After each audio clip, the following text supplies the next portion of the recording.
Spider-Man. Yep, that was actually my intro. Just one word. I mean, I don't really need to say anything. We all know who the guy is, hopefully.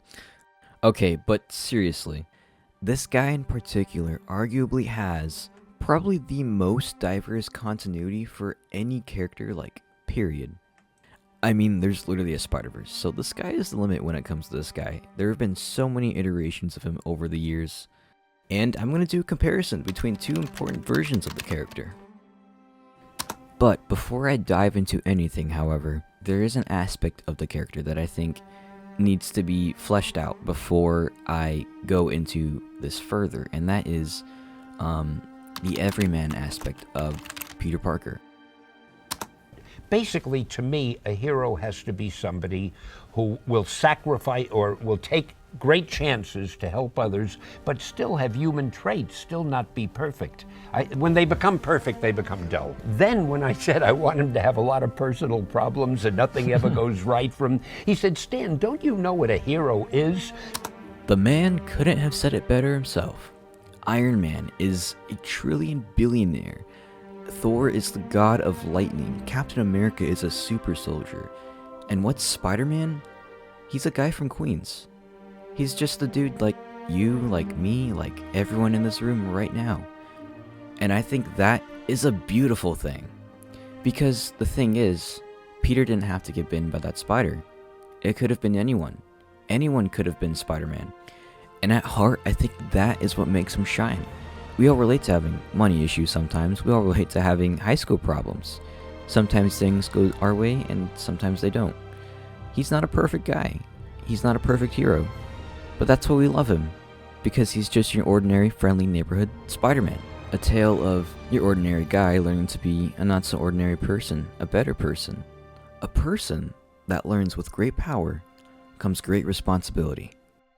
So, with that all being said, MCU Spider-Man is up first, and it's not because I like him. You'll see why in a few minutes, but... So remember the everyman aspect I was talking about like 2 minutes ago?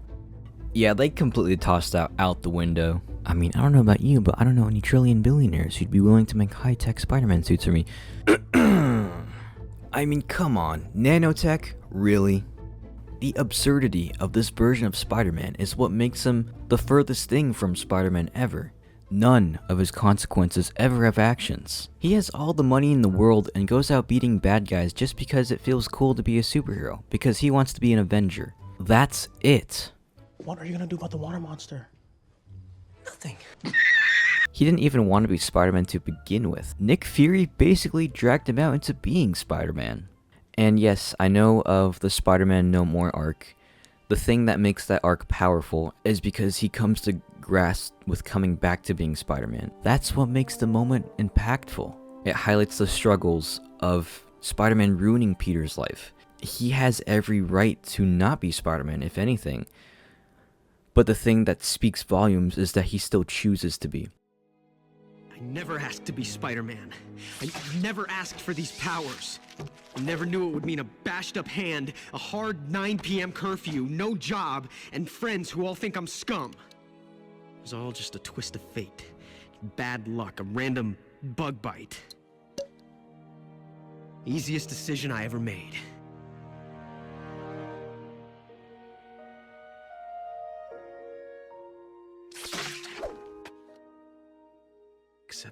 Except I saved him. So, yeah, I think that clip speaks for itself. MCU Spidey just never had moments like this. In fact, he never had motivation like this ever. He never had an Uncle Ben figure. He never had that with great power comes great responsibility moment. No.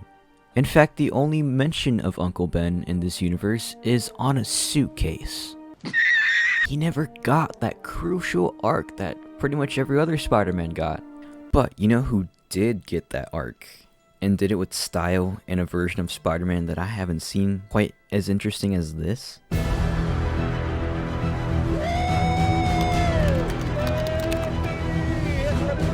Yeah, if you couldn't tell, I love this game. Why do I love it? Because of the story, man. This version of Spidey is just a gorgeous crafted love letter to everything Spider-Man like ever. Playing this game makes me want to watch every movie again and read every comic I can. The direction as a whole is just perfect for a Spider-Man story. It's a perfect modern adaptation of the character, and Insomniac clearly has a grip on what makes the story of Peter Parker a fascinating and a relatable one. Peter being an adult, he faces real risks with real consequences to his actions. I mean, within the first 2 minutes of the game, there's a choice he makes between either stopping Fisk or paying his rent, and he goes after Fisk, but then you know what? He's evicted days later. Throughout the entirety of this game, Peter makes tons of choices like that, and I love it. It fleshes out how being Spider-Man actively ruins Peter's life, but despite that, he doesn't give up. He still, throughout everything, puts on that mask and that costume, those red and blue tights that we all know and love, and continues to show us that if you help someone, you help everyone, and that there's always a different way to things. That we can all be better versions of ourselves, that we can all be greater, that the lesson of power and responsibility isn't necessarily a lesson for heroes, but rather for everyone. And truly, that is the heart of Spider-Man.